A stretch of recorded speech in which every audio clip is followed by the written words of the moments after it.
আজকে আপনাদের এমন একটি গল্প শেয়ার করব যেখানে একটি সাধারণ কফি শপে গাড়ি পার্কিং এর কাজ করা এই ব্যক্তি তার অসাধারণ আইডিয়াকে কাজে লাগিয়ে রাতারাতি কোটিপতি হয়ে গিয়েছিল। তো গল্পে ফেরার আগে আপনাদের কাছে ছোট্ট একটি অনুরোধ, আমাদের চ্যানেলটি সাবস্ক্রাইব করে বেল বাটনটি প্রেস করুন। তো চলুন শুরু করা যাক। গল্পটি শুরু হয় হংকং এর স্পেন থেকে, যেখানে ক্রেন দিয়ে কন্টেইনারগুলো লোড করা হচ্ছিল। আর এই জায়গা থেকে কন্টেইনারগুলো কঠোর নিরাপত্তা দিয়ে শহরের বিভিন্ন জায়গায় পৌঁছানো হতো। আর এই কন্টেইনারগুলোর একটার মধ্যে টাকার বক্সের সাথে ইভান নামের একজন ব্যক্তিও ছিল। সিকিউরিটির তল্লাশির পরে ইভান কন্টেইনারের বাহিরে বেরিয়ে আসে। আসলে এই কন্টেইনারে $1.5 মিলিয়ন ছিল, যা হংকং এ শিফট করা হয়। আর এই টাকাগুলো গণনার পর কুরিয়ার বয় হিসেবে ইভান 3% কমিশন পাবে, যেই টাকার পরিমাণ হবে প্রায় 380 কোটি টাকা। এর কয়েক বছর আগে ইভানকে এক মার্সিডিজ গাড়ি দিয়ে আসতে দেখা যায়, বাট সে তখন সেখানে গাড়ি পার্কিং এর কাজ করত।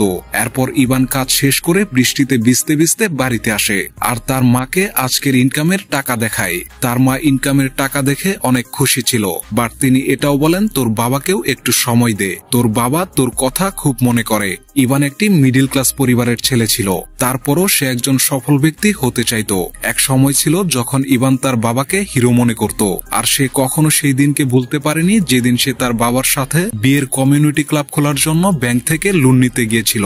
তাদের ব্যবসা প্রথমে তো খুব ভালোই চলছিল আর তাদের প্রচুর টাকাও হয়েছিল, বাট তারপর দেশে ইকোনমিক ক্রাইসিস আসার কারণে তাদের ব্যবসা বন্ধ হয়ে যায়। আর তখনই ইভান ভেবে নেয় সে কখনো দরিদ্র হয়ে বসবাস করবে না। বাট সিদ্ধান্ত নেওয়ার পরে সে দেখে তার পিতা সবসময় টিভির সামনে বসে থাকে। এই জন্য ইভানের খুব রাগ হয়, কোনো কাজবাজ না করে পুরোদিন সরকারকে গালিগালাজ করতে থাকে। এই কারণে ইভান গাড়ি পার্কিং এর কাজ করতে শুরু করে, বাট সে সবসময় বড় ধরনের বিজনেসের সুযোগ সুবিধা খুঁজতে থাকত। সে তার বাবার মতো নিয়ম কানুনের বিপরীতে লুকিয়ে থাকাকে জীবন মনে করত না। তারপর একদিন সে তার বন্ধুদের সাথে বিজনেস প্ল্যান শেয়ার করে। সে বেকার পড়ে থাকা ফ্ল্যাট কিনে সেটিকে সুন্দর ডিজাইন করে বিক্রি করতে চায়, বাট তার বন্ধুদের এই প্ল্যানে কোনো ইন্টারেস্টই ছিল না। আর তার সাথে সে বিজনেস করার জন্য তাদের হাতে এত টাকাও ছিল না। তাই ইভান বলে তার জন্য কি হয়েছে, ব্যাংক থেকে লোন নিয়ে নিব। ইভানের কথা শুনে তার বন্ধুরা ইভানের উপর হাসতে শুরু করে। তার পরের দিন কাজে গিয়ে ইভান ও তার বন্ধু মিস্টার ল্যারিস নামের এক ব্যক্তিকে দেখে, যিনি একজন পলিটিশিয়ান ছিলেন, বাট এই সময় তিনি খুব নেশাগ্রস্ত ছিলেন। তাই ইভান সেই ব্যক্তির কাছে গিয়ে তার বাড়িতে পৌঁছে দেওয়ার অফার দেয়, আর সেই ব্যক্তিও সাথে সাথেই রাজি হয়ে যায়। ইভান সেই ব্যক্তির ব্রিফকেসটি খোলার জন্য সুযোগ খুঁজছিল, আর সৌভাগ্যবশত এটার জন্য তার মাত্র কিছুক্ষণ সময় লেগেছিল। ওই ব্রিফকেসের ভিতরে প্রচুর টাকা দেখে ইভান চমকে যায়, আর তাড়াতাড়ি করে সে কিছু টাকা বের করে নেয়। তার কিছুক্ষণ পর তারা যখন ওই ব্যক্তির বাড়িতে পৌঁছায়, তখন ইভানের সেই মহিলার সাথে দেখা হয় যার জন্য সে পলিটিক্সের কাজ করে। ইভানের মনে হয় সে ওই ব্যক্তির চাইতেও ভালোভাবে কাজ করতে পারবে, সেটা যে কোনো বিজনেসই হোক, তাতে তার কিছু যায় আসে না। সে এটাও বলে দেয় যে ওই পলিটিশিয়ানের আড়ালে তার ব্যাগ থেকে চুরিও করে ফেলেছে, তারপরেও সে টের পায়নি। টাকা তো সে বের করে নিয়েছিল, তাই তার কথার প্রমাণও দিয়ে দেয়। এই জন্য ইভানের কনফিডেন্স ম্যারির কাছে পছন্দ হয়, আর তারপর ম্যারি ইভানকে ডেলিভারির জন্য 10,000 ইউরো অফার করে। আর ইভান খুশি হয়ে এই অফারে রাজি হয়ে যায়। এর পরের দিন ইভান ফ্রান্সিসকো নামের এক ব্যক্তিকে ঘোড়া ডেলিভারি করে, যেটি তার মেয়ে লিটিশিয়ার বার্থডেতে উপহার দেওয়ার জন্য কিনেছিল। সেই ব্যক্তি ইভানকে প্রশ্ন করার পর ইভান তাকে বলে মেরির জন্য এটাই তার প্রথম ডেলিভারি। কিছুক্ষণ কথা বলার পর জানতে পারে ফ্রান্সিসকো আর ইভান একই শহরের। তারপর ফ্রান্সিসকো জানতে পারে যে ইভান একটি সাধারণ কফি শপে পার্কিং এর কাজ করত, বাট ধীরে ধীরে সে বড় লোকদের সাথে হাত মিলিয়ে আজ সে এখানে পৌঁছে গেছে। আর এখন ইভানের মেরির জন্য ফ্রান্সিসকোর টাকার ব্রিফকেস ডেলিভারি করতে হবে, বাট এই কাজ এত সহজ নয়। রাস্তায় ইভানকে পুলিশ আটকায় সার্চ করার জন্য, আর কিছুক্ষণের মধ্যে পুলিশ ব্রিফকেস ভর্তি টাকা পায়। তাই ইভান নিজেকে বাঁচানোর জন্য মিথ্যা বলে যে আমি এইমাত্র আমার বাড়ি বিক্রি করে এসেছি, আর এই টাকা আমি সেখান থেকেই পেয়েছি। বাট পুলিশরা ধরে ফেলে যে সে মিথ্যে বলছে, আর রাগে তারা ইভানের মাথায় আঘাত করে।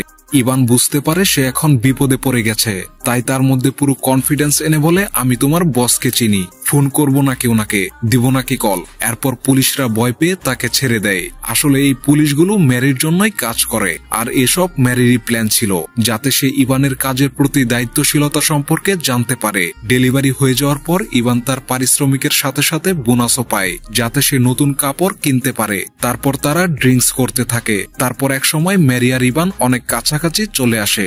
এরপরের দিন ম্যারির স্বামী ফ্রান্সিসের সাথে ইভানের সাক্ষাৎ হয়, যে শহরের সবচেয়ে বড় ডায়মন্ড স্মাগলারের ছেলে। এর সাথে তার ফরেন কারেন্সি ট্রাফিকিং এরও বিজনেস ছিল। সেদিন ইভানের বেলজিয়াম কুরিয়ারের কাজ ছিল। ইভান এই চাকরিতে খুব খুশি ছিল, আর সে এই চাকরির মাধ্যমে প্রচুর টাকা ইনকাম করে তার সাথে দামি গাড়িও চালায়। ফ্রান্সিসকো, যাকে সবাই পার্কো বলে চিনত, সে তার অনেক বড় ব্যবসায়ী বন্ধুদের অবৈধ টাকাকে বৈধ টাকা বানানোর কাজ করত, আর এই কাজে ফ্রান্সিস আর মেরি তাকে সাহায্য করত। সে ইভানকে টাকা ভর্তি ব্রিফকেস দেয় যা তাকে বেলজিয়াম পৌঁছে দিতে হবে। একদিন ইভান লেটিশিয়ার সাথে কথা বলছিল, তখন পার্কো তাদের দেখে ফেলে। পার্কো এই বিষয়টি ভালো চোখে দেখেনি, তাই সে ইভানকে লেটিশিয়ার থেকে দূরে থাকতে বলে। কিছুদিন পরে ইভান ম্যারির সাথে এক রেস্টুরেন্টে দেখা করে, যেখানে সে বলে বেলজিয়ামে এই কাজে ঝুঁকি খুব বেড়ে গেছে। এই কারণে সে অন্য আরেকটি শহর জেনিভাতে নতুন পার্টনার খুঁজে পেয়েছে। আর তখনই তাদের দুজনের চোখ এক কাপলের উপর পড়ে। তাদের দেখে ইভান বলে, এই বলদটা কিভাবে এত সুন্দর মেয়ে পটালো। তারপর ম্যারি বলে, তার ব্রিফকেসটা আছে না, সেটা দিয়েই সবকিছু হয়েছে হয়তো। ইভান এখনো ম্যারির সাথে বিজনেস করতে চাচ্ছে, কারণ এই চক্র সম্পর্কে সে আরো ভালোভাবে জানতে চায়। এরপর তারা এক বিল্ডিং এ পৌঁছায়, যেখানে তাদের মিস্টার টুলসের সাথে দেখা হয়। সেও ম্যারির একজন বিজনেস পার্টনার, যে অবৈধ টাকাকে বৈধ বানানোর খুব ভালো প্ল্যান তৈরি করেছিল, আর সেও এই কাজে 3% কমিশন নিত। এর কিছুক্ষণ পর ইভান তার মায়ের সাথে ফোনে কথা বলার সময় টিভিতে সেই ব্যক্তিকে দেখে যাকে সে রেস্টুরেন্টে ট্রল করেছিল, আর টিভিতে তার পাশে তার স্ত্রীকেও দেখে। এরপর ইভান বুঝতে পারে রেস্টুরেন্টের ওই মেয়ের সাথে তার অ্যাফেয়ার চলছে। তাই ইভান তার ফিরে আসার অপেক্ষা করতে থাকে, যাতে তার রুমে ক্যামেরা রেখে তাকে ব্ল্যাকমেল করতে পারে। সে ব্যক্তির নাম হলো লুইস, আর ইভান তার রুমে ঢোকার জন্য এক ক্লিনারকে কিছু টাকাও দেয়। বাট দুর্ভাগ্যবশত রেস্টুরেন্টের সিকিউরিটি অফিসার ইয়ানিক তাকে সেই সময় প্রমাণসহ ধরে ফেলে। আর আসলে তো ইয়ানিকও সেরকমই বদমাশ ছিল। সেও ইভানের কাছে এই কাজের জন্য কিছু টাকা চায়। এরপর ইয়ানিক নিজেই লুইসের রুমে ক্যামেরা লাগায়। এর মাধ্যমে যে ভিডিওগুলো ইভান পায় সেগুলো লুইসকে ব্ল্যাকমেল করার জন্য যথেষ্ট ছিল। ইভান পুরোপুরিভাবে বুঝে যায় যে ইয়ানিক তার একজন বিশ্বস্ত পার্টনার হতে পারে, কারণ শক্তিশালী হওয়ার সাথে সাথে তার বুদ্ধিও ছিল প্রখর। কাজ শেষ হওয়ার পরে তারা দুজনেই দুমদাম করে পার্টি করে রাত কাটায়। এরপর ইভান ম্যারির সাথে দেখা করে তাকে বলে অনেকদিন ধরেই তার মা তাকে দেখা করতে বলছে। ম্যারিও সাথে সাথে বলে দেয় কোনো সমস্যা নেই, যতদিন ছুটির দরকার নিয়ে নাও, কারণ তার মতে পরিবার সব থেকে গুরুত্বপূর্ণ। তার সাথে ইভানকে সে একটা ঘড়িও গিফট করে। ম্যারি মনে করত একটা মানুষের ঘড়ি আর জুতোই তার লাইফস্টাইল প্রকাশ করে। এরপর ইভান আর ইয়ানিক লুইসের সাথে দেখা করতে যায়। তারা ওই ভিডিওগুলো লুইসকে দেখিয়ে বলে এসব পুলিশকে বলে দিয়ে তার ইমেজ খারাপ করে দিবে, আর তা না চাইলে আমাদের সাথে মিলে কাজ করো। তারা তার মাধ্যমে সুইজারল্যান্ড পর্যন্ত টাকা নিয়ে যেতে চায়। তার সাথে লুইসের শহরেও একটা ব্রাঞ্চ খুলতে চায়, যার জন্য লুইসকে তাদের প্রয়োজন ছিল। প্রথমে তো লুইস টেনশনে পড়ে যায়, বাট বিপদে পড়ে লুইসকে তাদের সব শর্ত মানতে হয়। এরপর লুইসের সাথে তাদের ডিল হয় যে ভিডিও ডিলিট করার পরিবর্তে সে তাদের এই কাজের মেন ব্যক্তিদের সাথে পরিচয় করিয়ে দিবে। প্রথমে তো ইভান অনুমানই করতে পারেনি যে পুলিশের একটা স্পেশাল ইউনিট তাদের উপর নজর রাখছে, আর এখান থেকেই হেড ইন্সপেক্টর রয় ইভানের কথা প্রথমবার জানতে পারে। তারপর থেকেই লুইসের সাপোর্টের কারণে ইভান ধনী ধনী লোকদের সাথে দেখা করতে থাকে, আর তারা তাদের বিজনেস কিভাবে পরিচালনা করে তা আয়ত্ত করতে থাকে। আর এর সাথে লুইস ইভানকে ঘনিষ্ঠ লোক বলে ওই ধনী ব্যক্তিদের ইভানের উপর ভরসা করারও উপায় করে দেয়। এরপর ইভান ম্যারির সাথে দেখা করে আর তার নতুন ব্যবসার কথা শেয়ার করে। বাট ম্যারির শুধু একটা বিষয় নিয়ে টেনশন ছিল, আর তা হলো ফ্রান্সিসকো এই কাজে তো রাজি হবে না। সে একটু মেনে নিতে পারবে না যে অন্য কেউ তার ক্লায়েন্ট নিয়ে চলে যাচ্ছে, কারণ ইভান আর ইয়ানিক অবৈধ টাকা বৈধ করার আগে ফ্রান্সিসকোই করত। বাট ইভান বলে যে এই কাজে সবার ভাগে অনেক টাকা আসবে, আর সাথে এটাও প্রতিজ্ঞা করে যে সে ফ্রান্সিসকোর ক্লায়েন্ট ধরবে না। তারা সেখানে কিছু সময় কাটানোর পর ইভান ম্যারিকে সেখানেই থাকতে বলে। বাট ম্যারি বলে যে সে ক্রিসমাস তার পরিবারের সাথে উদযাপন করতে চায়। আর যখন ইভান তার পরিবারের সাথে দেখা করার জন্য মাদ্রিদ আসে, তখন সে তার পরিবারের জন্য অনেক উপহারও নিয়ে আসে। বাট তার বাবা এতে একটু খুশি হয়নি, কারণ তিনি তার ছেলের কাজ সম্পর্কে কিছুই জানত না। তাই তিনি বারবার ইভানকে তার কাজ সম্পর্কে জিজ্ঞাসা করে। ইভান এমনি বলে দেয় যে সে বড় ব্যবসায়ীদের সাথে ইম্পোর্ট এক্সপোর্টের কাজ করে। বাট খুব তাড়াতাড়ি তাদের এই কথাবার্তা ঝগড়াতে পরিণত হয়ে যায়। ইভান তার পিতার সাথে ঝগড়া করার পর সে তার পুরনো বন্ধুদের সাথে দেখা করে, আর তারা এখন পুরনো ফ্ল্যাট কিনে সেটাকে নতুনভাবে সাজিয়ে বিক্রি করারই কাজ করে। আর এতে বোঝা যায় তারা ইভানের আইডিয়ায় চুরি করে বিজনেস শুরু করেছিল, যেটা ইভান তাদেরকে কয়েক বছর আগেই করতে বলেছিল। তারপর সময় যেতে থাকে, টাকাও আসতে থাকে, এভাবে ইভানের বিজনেস আরো বড় হতে থাকে। আর একদিন এক মিটিংয়ে ফ্রান্সিসকো আর লিটিশিয়ার সাথে ইভানের দেখা হয়। ফ্রান্সিসকো এই বিষয়ে বিরক্ত ছিল যে তার নিজের ক্লায়েন্টগুলোকে ইভান নিয়ে নিচ্ছে, আর এই কারণে সে ইভানকে হুমকিও দেয়। বাট এরপরেও যখন ইভান ফ্রান্সিসকোর কথায় গুরুত্ব দেয়নি, তখন ফ্রান্সিসকো ইভান আর ইয়ানিককে মারার জন্য কিছু লোক পাঠায়। ফ্রান্সিসকো ইভানদের শুধু এটা বোঝাতে চাচ্ছিল যে তার এলাকায় অন্য কারো বিজনেস করার কোনো অধিকার নেই। এই লড়াইয়ের পর ইভান এখান থেকে চলে না গিয়ে ফ্রান্সিসকোর সাথে মীমাংসা করার সিদ্ধান্ত নেয়। আর সে তাকে এটা বিশ্বাস করাতে চায় যে ফ্রান্সিসকোর ক্লায়েন্টদের সাথে সে কাজ করবে না। এর সাথে ফ্রান্সিসকোকে এটাও বলে যে স্যার দেখেন, আমি আপনার এলাকায় কাজ করি যেহেতু, তাই আমার প্রফিটের থেকে 30% আপনাকে দিব। ইভানের এই কথা শুনে ফ্রান্সিসকো অনেক খুশি হয়। আর তারপর ইভান সেখানে অনেক টাকা ইনকাম করে। এই কারণে তার মনে একটু অহংকারও চলে আসে। আর যখন ম্যারি তার এইরকম আচরণের ব্যাপারে জিজ্ঞেস করে, তখন ইভান রেগে যায়। সে মনে করে যে সব থেকে বেশি টাকা ইনকাম করে তাকে তো সম্মান করতেই হবে। তারপর ম্যারি বলে ফ্রান্সিসকোর উপর পুলিশের ইনভেস্টিগেশন চলছে, তার স্বামী এই খবর পেয়েছে, আর এই জন্য সে ইভানকে এসব থেকে দূরে থাকতে বলে। তারপরও ইভান ম্যারির অনুরোধ না রেখে তার বিজনেস আরো বড় করার প্ল্যান করে। কিছুক্ষণ পর ইভানের চোখ পার্টির বাইরে দাঁড়িয়ে থাকা আন্ডারকভার পুলিশের উপর পড়ে।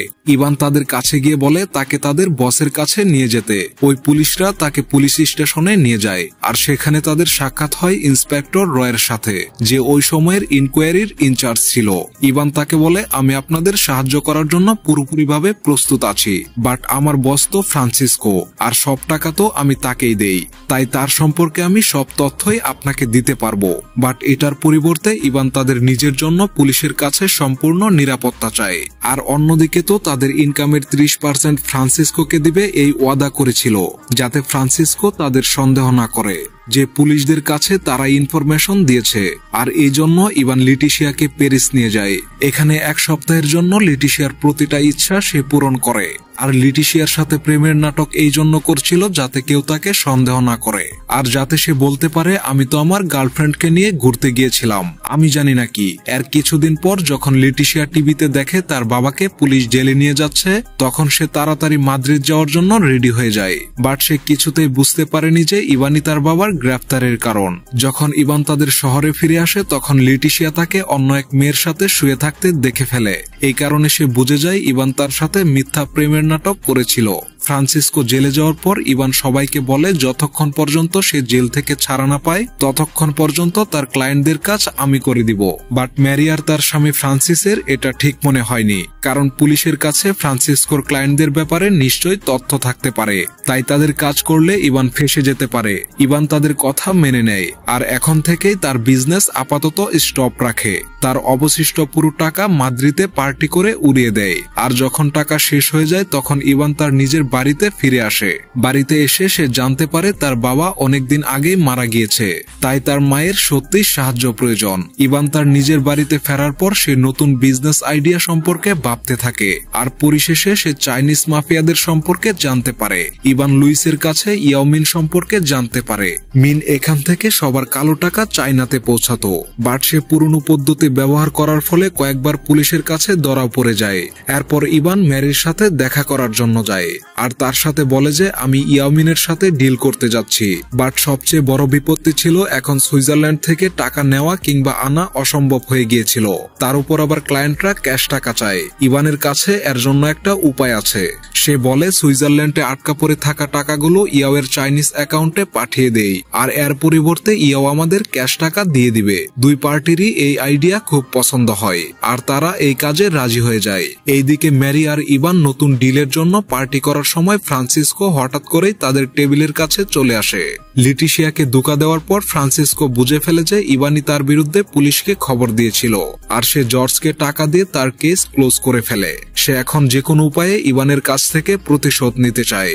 এর সাথে এটাও জানতে পারে তার জন্য কাজ করা এক সফটওয়্যার ইঞ্জিনিয়ার তার সুইস ব্যাংকের অ্যাকাউন্ট লিক করে দিয়েছে, যার কারণে ফ্রান্সিস অবশিষ্ট টাকা নিয়ে পালিয়ে গেছে। তারপর ইভান আর ম্যারি বুঝতে পারে তারা এখন বড় বিপদে পড়ে গেছে, কারণ তাদের বেশিরভাগ ক্লায়েন্টই ওই লিস্টে ছিল। আর পুলিশ যখন তাদের পিছু করে তখন তারা পুরো দমে পালিয়ে যাওয়ার জন্য চেষ্টা করে, বাট এরপর তাদের কিছু চাইনিজ ক্লায়েন্ট এসে তাদের ধরে ফেলে। তারপর তারা তাদের ইয়ামিনের কাছে নিয়ে যায়, যে নিজেও খুব বিপদে পড়ে গিয়েছিল, কারণ পুলিশ তার পিছনেও পড়ে গেছে। মিনের মনে হয় ইভানই তার ব্যাপারে পুলিশকে বলে দিয়েছে, আর এই কারণে সে ইভান আর ম্যারি দুজনকেই মেরে ফেলতে চায়। যখনই ইয়াও তাদের উপর গুলি করতে যাবে তখনই ইভান তাড়াতাড়ি একটা প্ল্যান বানায়। প্ল্যান অনুযায়ী ইভান ইয়ামিনের কাছে ওয়াদা করে যে সে নিজেই তার টাকা জায়গা মতো পৌঁছে দিবে। সে ইয়াওকে ভরসা দেয় যে সে ক্যাশ টাকার কন্টেইনারের মধ্যে লুকিয়ে স্পেন থেকে হংকং পর্যন্ত সব টাকা ট্রান্সফার করে দিবে। এই প্ল্যানে ঝুঁকি অবশ্যই ছিল, কিন্তু এটাই একমাত্র উপায় যাতে করে ইভান বেঁচে যেতে পারে। আর যখন ইভান হংকং এ পৌঁছে যাবে তখন ইয়াওয়ের পুলিশের সাথে কথা বলতে কোনো ভয় থাকবে না। প্ল্যান অনুসারে ইভান ঠিকঠাক ভাবে হংকং এ পৌঁছে যায়, আর এই টাকা থেকে তার 3% কমিশন মিলবে। এটা ভেবে সে খুব খুশি হয়, বাট হুট করেই পুলিশ এসে তাকে গ্রেফতার করে ফেলে। তারপর তাকে আবার স্পেনে ফেরত পাঠিয়ে দেওয়া হয়। আর সে জানতো যে তার জন্য এখন একটাই উপায় বাকি আছে, আর তা হলো যদি তার মনের মতো একটা লয়ার পেয়ে যেত যে তার শাস্তি কম করে দিতে পারত, কারণ শাস্তি হবে এটা তো নিশ্চিত। বাট তার উকিল তাকে বলে যে কম করে হলেও 15 বছরের জেল তো হবেই তোমার। এই কারণে ইভান পুলিশকে ঘুষ দেওয়ারও চেষ্টা করে। দুর্ভাগ্যবশত এই পুলিশ ইমানদার ছিল। এরপর ইভান জানতে পারে ম্যারি তার জীবন বাঁচানোর জন্য পুলিশকে এসব বলে দিয়েছিল, যার কারণে তাকে পুলিশ হংকং এ ধরে ফেলেছিল। ইভান বুঝতে পারে ম্যারি তার জীবন বাঁচানোর জন্য এরকমটা করেছে, আর আমিও যদি তার জায়গায় হতাম তাহলে আমিও এরকমটাই করতাম। তারপর ইয়ামিনকেও পুলিশ গ্রেফতার করে ফেলে। শেষমেশ ইভান যখন জেলে এসে পড়ে তখন তার পিতার কথা তার কাছে সঠিক মনে হয়। তারপর ইন্টারভিউয়ে ইভান স্বীকার করে যে টাকা মানুষকে অন্ধ বানিয়ে দেয়, আর তার সাথেও এরকমটাই হয়েছে। ভিডিওটি ভালো লাগলে লাইক করে দিবেন, চ্যানেলটি সাবস্ক্রাইব করে দিবেন। তো দেখা হচ্ছে পরবর্তী ভিডিওতে।